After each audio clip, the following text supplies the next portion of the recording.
Hi everyone, this is the Late Night Connection, a show where we bring you creatives and celebrate the power of creativity. We're going to dive into a bunch of serious serial creatives. Today I have for you a great show that is going to line up right after the big intro that we're going to kick things off. I'm your host Jay Bala, and let's get right to it. Today we're joined by Marcus Low. Marcus is a Malaysian culinary talent who embarked on a remarkable journey from banker to baker. Marcus discovered his passion for cooking during his time studying in Australia, where he started crafting delicious meals for himself. However, it was a suggestion from a friend during his banking career that would change the course of his life forever. Marcus decided to audition for MasterChef Asia, a reality TV show, and soon found himself competing as a contestant. Throughout the competition, he realized that the show encouraged contestants to spin their hero's journey with challenges that pushed their culinary boundaries. What set Marcus apart is his deep appreciation for local produce and ingredients in Malaysia. Unlike his days as a student in Australia, he is now back home exploring the rich variety of local sourced ingredients and even forging connections with indigenous communities for unique foraging finds. The approach not only diversifies the local palate but also adds depth and context to culinary creations. So as we like to start things off, I would like to explain where I am and what I'm wearing. I'm having a blue shirt, long sleeve. My hair is let down, wearing a grey pants, and sitting on my usual table.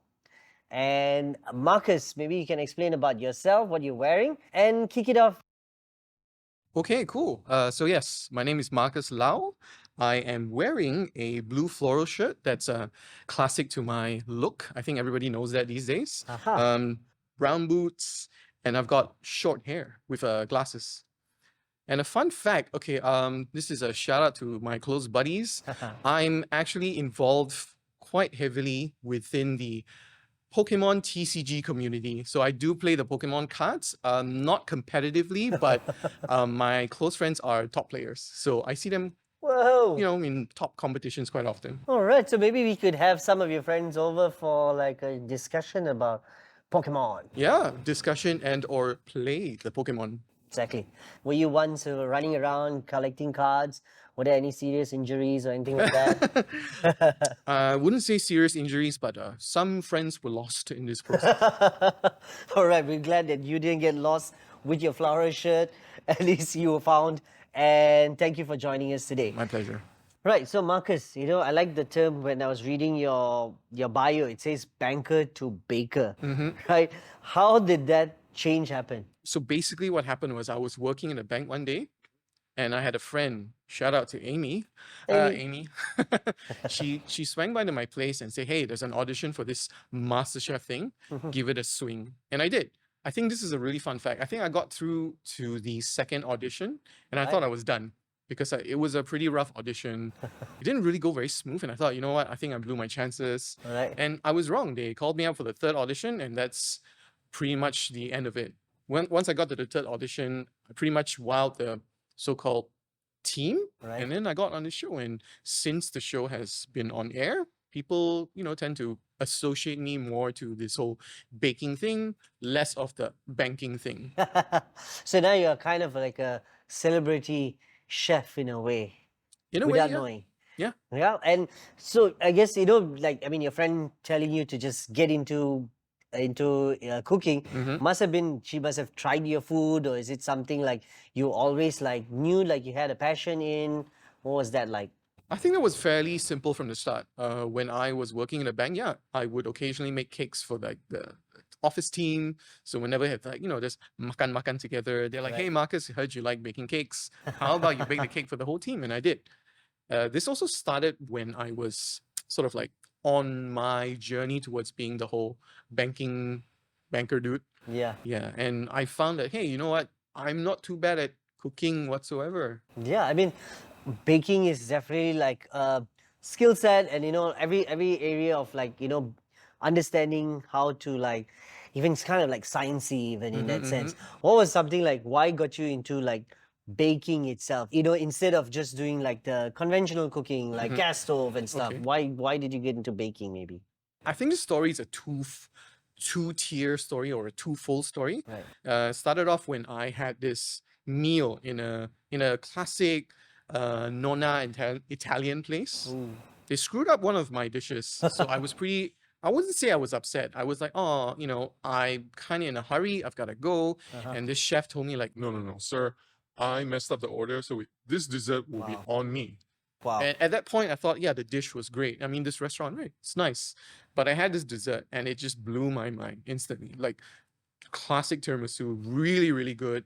And that was when I noticed, like, hey, you know what? The meal could be great, but an amazing dessert, like to end the meal, can totally flip, the whole experience on its head. And I Wow. thought, you know what? This is me. I want to give somebody else an experience. And I was baking a lot. And unfortunately, at first I thought, okay, it's not too bad. Started off with cookies and brownies. Yeah. And then I got to this point where, you know what, I'm going to attempt the most difficult thing, which was at that point of time making les macarons, the macaron. Oh. I would always tell these people, it was 11 tries. I was this close to Wow. thinking, I don't think I've got the talent for it. And on the So last almost try, giving it up. almost Wow. 11 tries, and every single batch just nothing close to it. Ooh. And I was like wasting ingredients. On the last try, which was the 12th, I thought, you know what, this is Yeah. like boom or bust. Last one. And it worked. So I thought, okay, all that hard work, paid off. And maybe I do have a talent for this. So I think that's a good point. Like don't give up. 11 tries. I think even if you fail at 11, you'd have gone for 12. I think it's definitely something we can see. Like it could be a calling, or it's something like you were like putting your heart and soul into. So right. that's definitely can be felt. Like 11 tries. Yeah. Wow, for one dish. That's like a lot of things to kind of like able to say like oops, this failed, give up. Next, oops, fail, give up, try again. Right, yeah. Wow, that's a lot of dedication and A lot of wasted fail ingredients. and wasted ingredients. Who was your test and guinea pigs, basically? It was me, myself, because most of them kind of failed. And I don't know if people know, but when you're making a macaron, even though it doesn't look nice, it's got to have that so-called feet. It's got that, Yeah. that nice The smooth puff and all, the dome. dome and all. Yeah. But it still tastes great. It's Right. just that, I wanted to nail it. It's got to be perfect. Whew. Wow. All right. I'm going to ask you a little bit about your audition for the MasterChef Asia, right? To be part of like a program itself is definitely like, people do sort out these kind of opportunities. Maybe you can share with us, what was it like being in this reality TV show, some of the high and lows during that show? I think in terms of the audition, it was very grueling in some ways. A lot of the times you don't really know what you're getting into. And I kind of want to say they would often throw a curveball at you just to see how you react, just to see what sort of things they could sort of like get from you, like how would you react on camera. So I think a good one was before I think that this was the fourth audition. Right. So they got us flown all the way to Singapore. So it wasn't just me, but it was a bunch of other people who could potentially be on the show. And they were like, okay, how about you tell us what's the dish you're going to make? We'll prepare the ingredients for you. And great. So I need banana. This. Okay. So when I got there, they're like, the banana wasn't a banana. It was a green banana. So it was like raw, totally Whoa. not what I wanted. So I had to make do. I had to like, okay, we've got to like find a way, do something different about it. Yeah. That was interesting. It sort of like made it in some ways kind of like that pseudo MasterChef thing already, even though it's an audition. Because nothing goes to plan. Most of the time you go in and you're like, okay, this is not what I planned. Yeah, because I guess all these ingredients can take, different countries, it grows differently. Right. And then you want this kind of ingredient, but it's somebody else's kind of ingredient and stuff. So you just gotta like switch on and like, okay, make do with what you have. Yeah. We had to. So a lot of these challenges makes you have to think. I mean, I've seen all these shows. I mean, most of us would have seen a lot of these MasterChef shows. So, like my biggest thing was like, when every time there's a challenge, the time that is given, is that sufficient? Is that enough? Sometimes you just have to make do. Right. I do remember one particular challenge. It was Yeah, so they were like, okay, we're making a sauce. Mhm. And you have 15 minutes. I was like, oh my goodness, what can you do in 15 minutes? You can barely do anything. You can barely boil water. It takes me 15 minutes just to think what I want to do. Yeah. So that was, you'd be surprised that short little 15 minutes burst Uh-huh. was the most tiring 15 minutes. Like I would rather go through like a grueling 3-hour cook-off Yeah. sort of thing, but I can go at my own pace. Yeah. In that 15 minutes cook-off, it was just me running to the kitchen and running out, just like scrambling. So that was quite nerve-wracking. What's the best dish you made in that TV show? I think it's gonna have to be the bubur cha-cha. It is a Bubur dessert that cha-cha. we made. I think the episode was to sort of like highlight the dish that you grew up with, Yeah. and something to sort of like something you grew up with your mom, you know, Mhm. your dishes from your mom. And that particular idea was like, okay, yam, I love yam, I love bubur cha-cha. And that particular dish eventually made it into my outlet. So it was Whoa. like the first dish I ever created for the shop. Wonderful. Yeah. Speaking of family, how has that actually, like, is your family very supportive in this way? Have they kind of like also hearing like Bubu Chacha is something that you felt from your family? So maybe, you want to share some aspects of how that has supported you. Interesting story. Growing up, food was very important, I think, as with most families in Malaysia. Yeah. But the one thing my family never allowed me to do was to cook. So it was only till I was like, I want to say 16, did they eventually allow me to get into the kitchen. Because prior to that, it was like, hey, be careful, got fire. Don't come in, So it was maybe, the whole typical narrative of, hey, when you tell your kids not to do it, they're going to do it. Yeah. Yeah. I think I was just brought in by my mom, thanks mom, to like straight up like go make rice. Dad is coming back home for lunch. Right. So it's like it's just a phone call, you answer the phone, that's it. You got to do all the work. So Right. it's like you have to clean, you have to do all the things, and thankfully enough, it actually helped me to learn how to cook. And Right. it is good that you started so at 16. I know some people, if I were to ask them at 16, do you know how to cook, even they might not even know how to make an egg. Even opening up a tuna can, it might be a Right. difficult challenge for them. I get it. So you mentioned how important using local produce and indigenous connections in your culinary creation. Can you share some of these unique ingredients and these partnerships that you've used in your cooking? In terms of partnerships, the one community that I would say is very prominent, not just with me, but within the sort of like culinology sphere, is the Semai people, Orang Semai, as they call them. So it's a large collection of different indigenous people within this area. Right. So they produce cocoa, they forage for mushrooms, they forage for bee, all kinds of things. Right. And I think the most interesting, or in my opinion, the best produce that I've ever gotten from these people Right. were this thing called durian daun, Durio oxylianus, I believe. It's a very small looking durian. Sounds like a magic spell. Oxylianos. Yeah, I know, right? So it's got a cool name, and in terms of its flavor, it's hard for me to explain, but I would say it's close to, imagine that lychee and durian had a baby, What? and that was the durian. Yeah, Whoa. fruity, floral, not Which part of Asia is this from? Semenanjung. So I believe the last batch I got was from Pahang, where the Semai people reside. Okay. Amazing. And what did you make with these lychee durian tasting flavor guys? So I'll be honest, most of the time these produce, when they come, they show up in batches, and sometimes you don't see them for a good 3 years, and then they suddenly show up. So this was my first time working with it. I didn't really know how to deal with it. So for us, it was more about trying to understand the produce, eating it, fermenting it, doing everything that we can think about it, Wow. just to test, just to understand the produce. Right. And then from that's where the next batch, most of the time, something happens from it.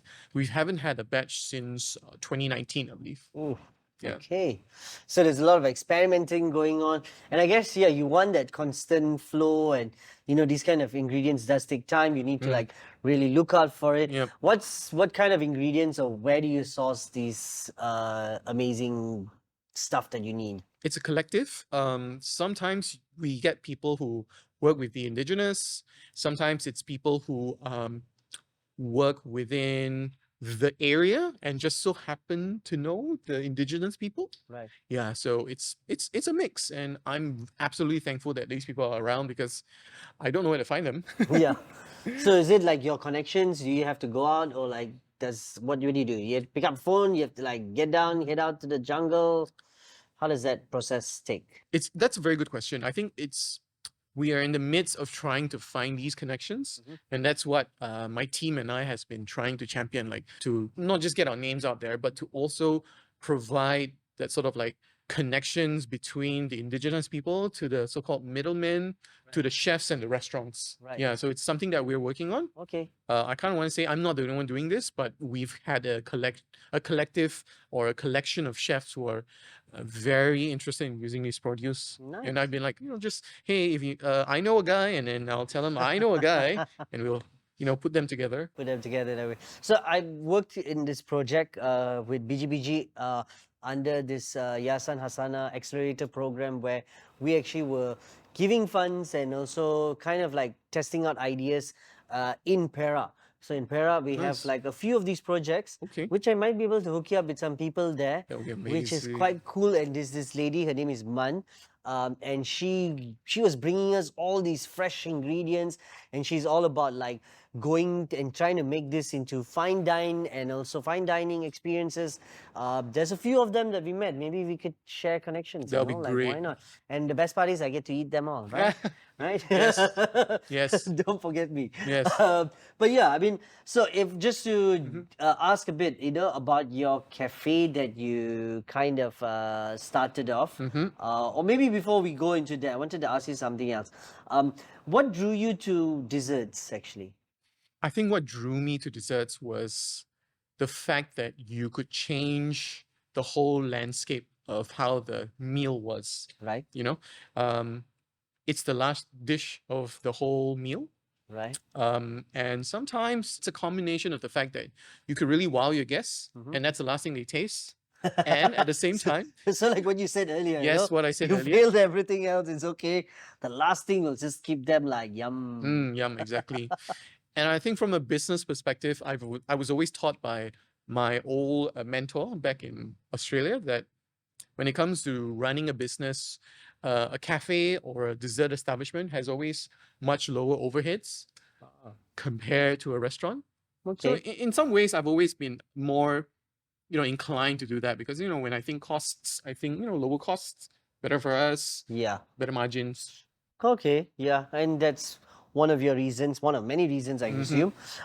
So just want to find out, how do you approach introducing or experimenting with new flavors and the perception of Malaysians in the food scene? I think it's always been a very slow, gradual introduction for me.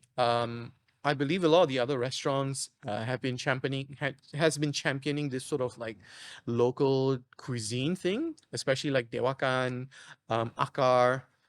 For us, we kind of want to take this from the standpoint of reality. It's Right. fairly difficult to, hey, try this fruit.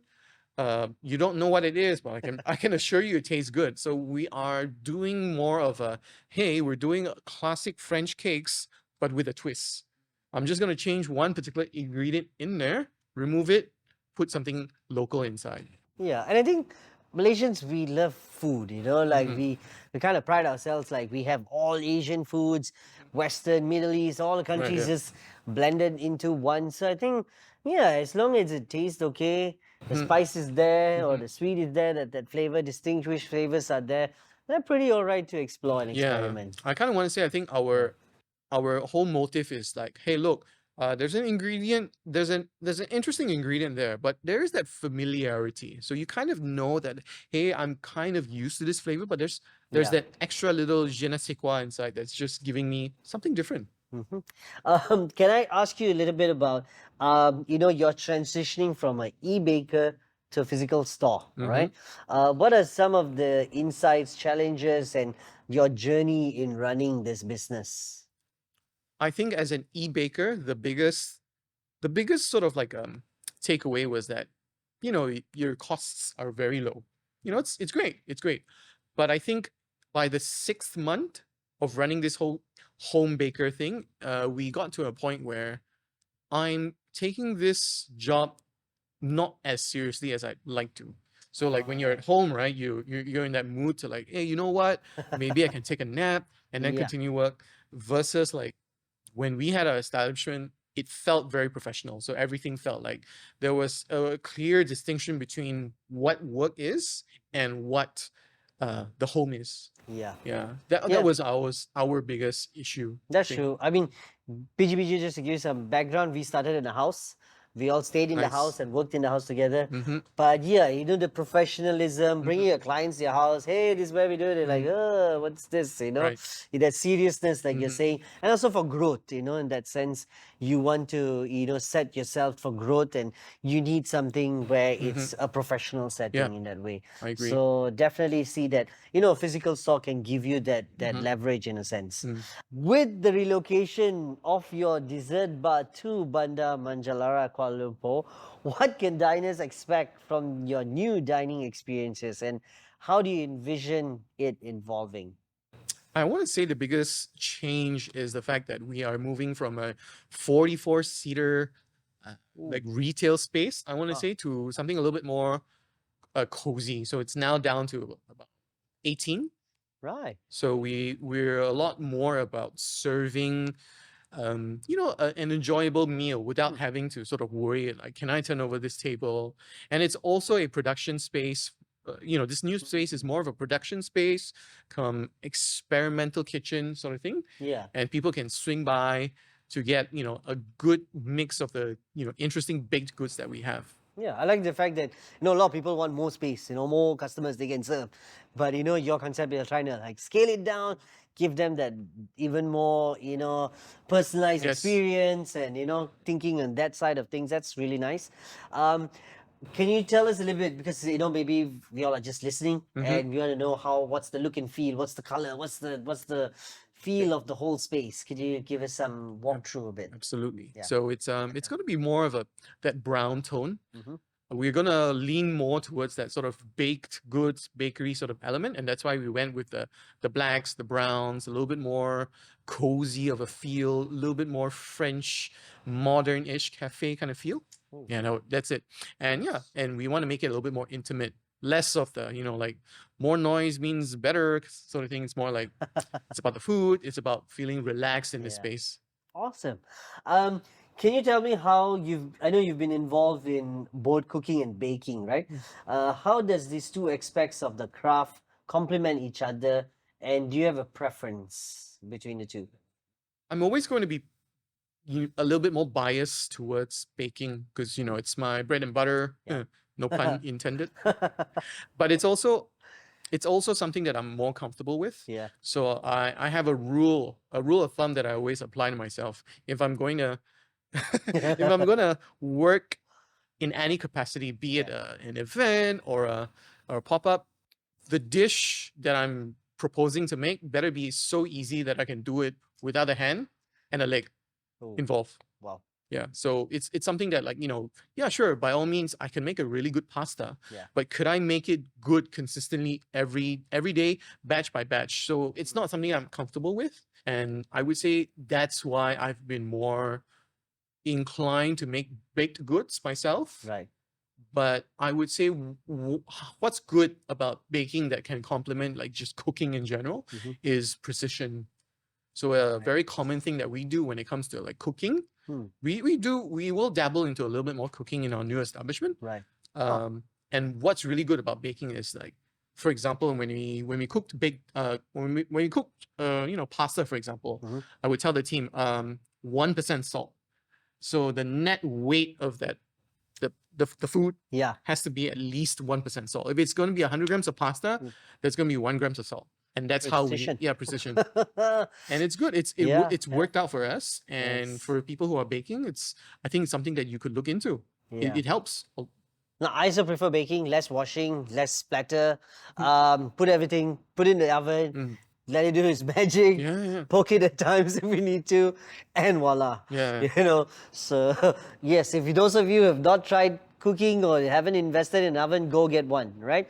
I want to find out a little bit about the flavors or the menu even. Maybe you can just shout out a few of the items on your menu that people can find, like the names of the dishes, or just to share so that we can Yeah. get ourselves mouth watering, you know? Oh, Yeah. absolutely. Matter of fact, I think I brought some here Ooh. for us to Yes. dine into later on.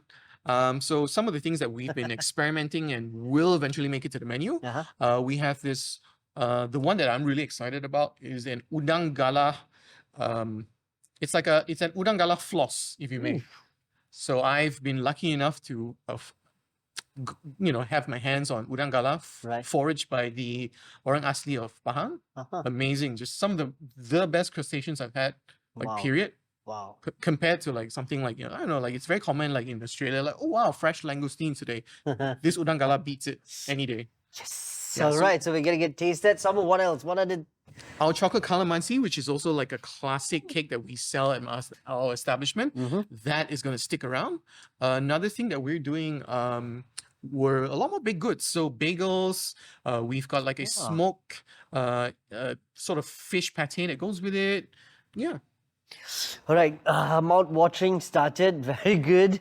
I want to go into this other field of the trends, you know, the future trends, the innovation. You know, how are you doing anything in that side of things? Any gastronomy stuff or using tech in your food, even maybe? I don't know. Just wondering. Or your aspirations for the food industry, even I in think your area. Yeah. in my area, I think we are.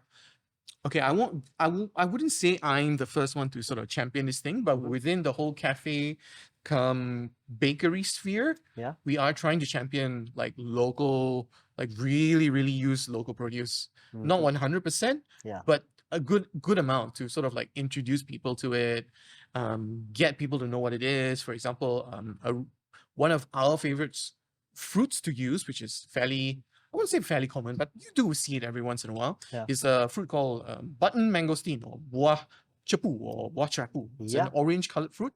Okay. It's a cousin to a mangosteen, but really, really sour, but like it's got this interesting pop of flavor to it. Ooh. Yeah, and it's a fruit that used to be common, I believe, in the 70s. It's even on a 50-cent stamp, I believe. So it's something that Right. people would have seen back in the day. These Okay. days, you can only get it within the forest, deep in the forest, as they say. Oh, all right. So, I mean, mangosteens itself is like alien to some even, Right. especially those who are outside of Asia. They've never tasted it. It's such an amazing fruit, sweet always, paired with durians.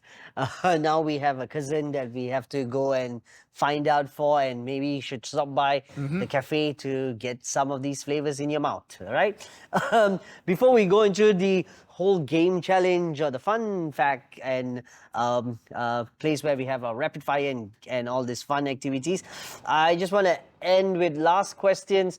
What's your best advice you have received from someone, and what advice would you like to give to the others who are trying to explore in this journey? I think the best advice I've been given was from my old mentor, and it was to really lean into your specialty and not be embarrassed about being different. I think to a certain extent, some people have always been all about like, hey, I need to stick to the crowd. I need to kind of like do what everybody else is doing. But sometimes being different is a good thing. See it as your unique selling point, if you may.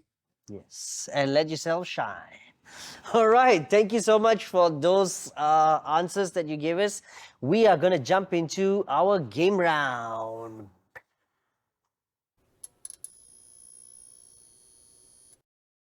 Welcome back to the food. I mean, with Marcus. Sorry, the food just came by and I just lost everything. So these were the amazing, delicious food that Marcus was talking to us about.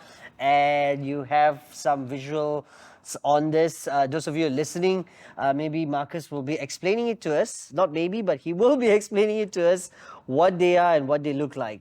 Take it away. Okay, so for start, towards the front, we've got our baked goods. So we're looking to doing more, breads and focaccias and brioche. So what we have at the front is a classic focaccia with cheese, And then towards the back, I was mentioning earlier about the serunding or the floss. So it's a udang galah floss with our classic brioche. And then on this side, the right-hand side, we have the smoked mackerel or ikan tenggiri and bagel. Bagel tenggiri. Yep. Wow. While you explain the last one, I'm just going to put this in my mouth. What's that? Okay, so underneath we've got our desserts. We're looking into having our classic sort of French patisserie entremets, as they say. We've got towards the back we have our chocolate calamansi. It's black in color, nicely glazed. Then towards the front we've got a classic banana cake, but we've put a little bit of a spin on it. So we've introduced two different types of bananas. We have pisang nangka and pisang emas in it. And then on the top, just a little bit of a cream that's made with cardamom and then just gently bruleed. It looks like cheese. I hope it tastes like cheese, like really nice and creamy. That's the idea we're going for. Banana bread with just that sort of like creamy finish. I just tried the first one, the focaccia. Brilliant. I'm going to take another bite of something else. Yes, this is the udang galah floss or the serunding. So for me, Raya doesn't start without any serunding, and I guess Raya comes early for me.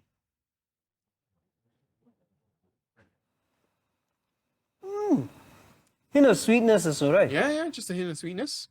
Very KL style of a serunding. Very nice. Okay. Trust me, I'm going to finish it, but I have to eat the other things. Otherwise, we'll have to cut and magically disappear things. So next, I'm going for the bagel.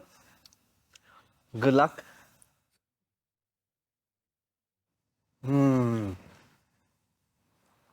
How's that?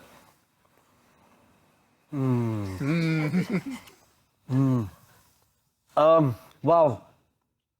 On the top shelf. Favorite. Oh, okay. Favorite. Okay. Favorite. Oh, right. Because later in the game side, we're going to talk about flavors. What's your favorite flavors and all these game challenge. So we're going to push these things away magically with 2 snaps of a finger. All right, we're back. This is the game challenge. As you know, we always do a fun fact and a rapid fire. Since we have a chef around, we're going to do something different. It's called Dish It Out. Ba-dum-bum. Right? Okay, so Dish It Out is something different. Rapid fire, I think you kind of know. Just answer as fast as you can. Dish It Out is where we get to like kind of banter and chit-chat about a topic. So I've got like about 5 or 6 questions that we can just like chat around maybe and see what we think about. And let's go. So first thing, what are your 3 top tastes or flavors that you must have, that you cannot live without? I'm going to go first because I know this answer is by heart. That's why I wrote it down. Mine is, it has to be spicy, it has to be bitter, and then I like sour. What about you? Okay, for me, first things first, it's got to be sour. There has to be some crunchy element.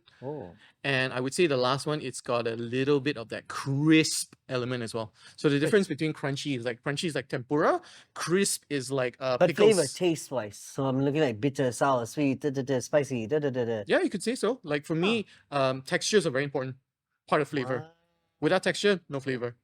You blew me off there. Sorry, I never knew that. I'm learning something new here. Okay, cool. So crunchy, sour, crunchy, crisp. crisp. So crisp like lettuce, like pickle, crunchy like tempura batter, and then acidity. Okay, next one. You're gonna hate me. What flavors don't you care about? Ooh, okay. You can do 1 or 2. It's okay.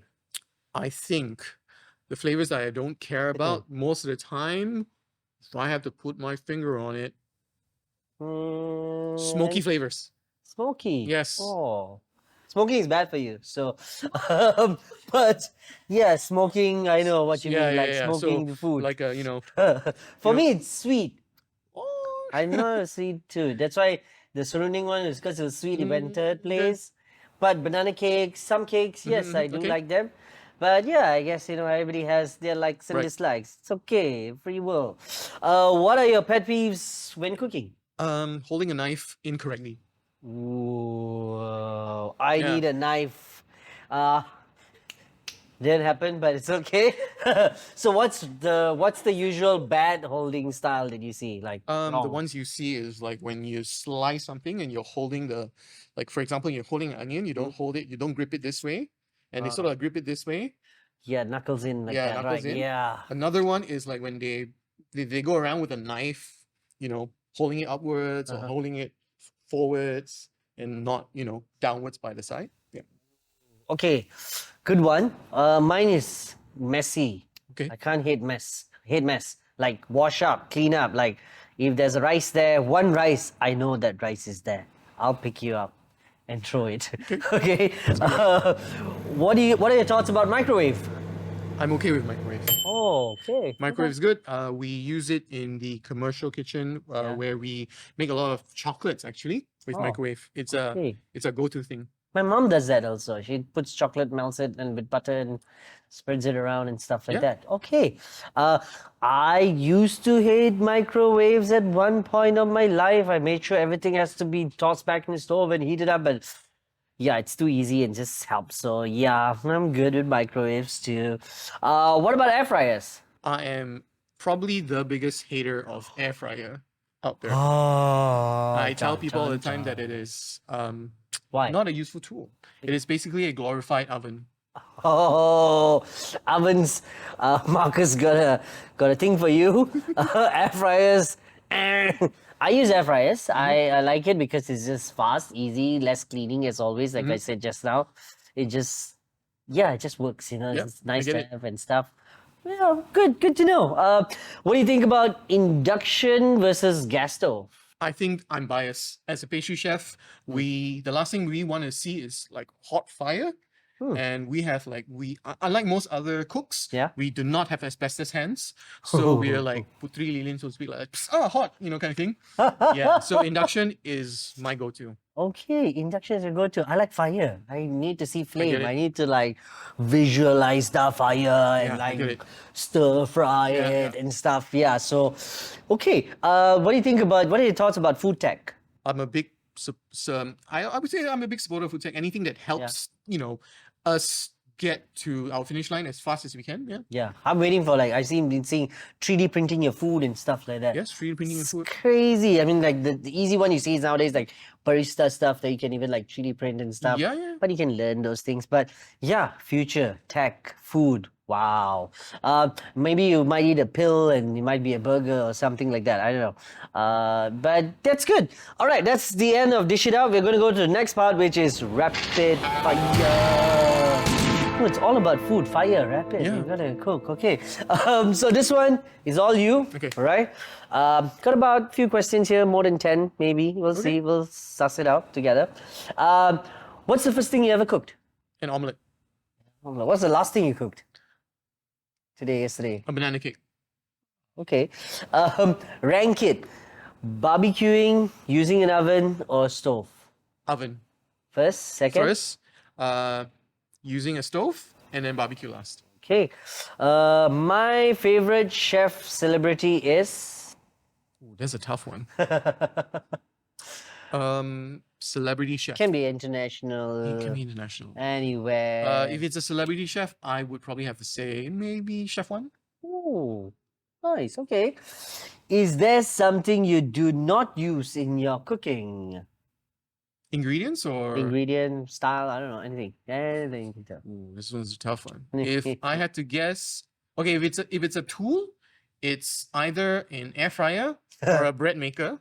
Okay. If it's an ingredient, something I don't use a lot. That's a good one. I would say maybe I don't use enough, but I'd love to use more. Black cardamom. I love cardamom, but I Yeah. think we've had a discussion with my team recently, and they've always been like, "Why don't we have black cardamom here? We've got all the spices except black cardamom." I'm like, "Yeah, good question." Very good. At least, take all the different styles. I know there's green ones even. Green Yeah. is like the go-to. Go-to, yes. Or, yeah, but black cardamom is underrated. Okay. I love cooking because. Finish the sentence. I love cooking because it is an extension of my creative mind. Okay. Eating or cooking? Cooking. Eating. Sorry, had to put it in there. What is your weapon of choice in the kitchen? A rubber spatula. Oh, Yeah. okay. Rubber spatula.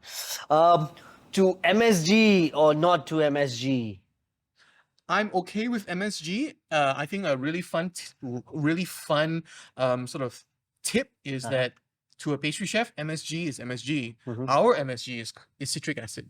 Oh. A little bit of citric acid on anything just makes it go pop. You know, that's why acidity, flavor, sour. I love it. Right. Uncle Roger, Mm.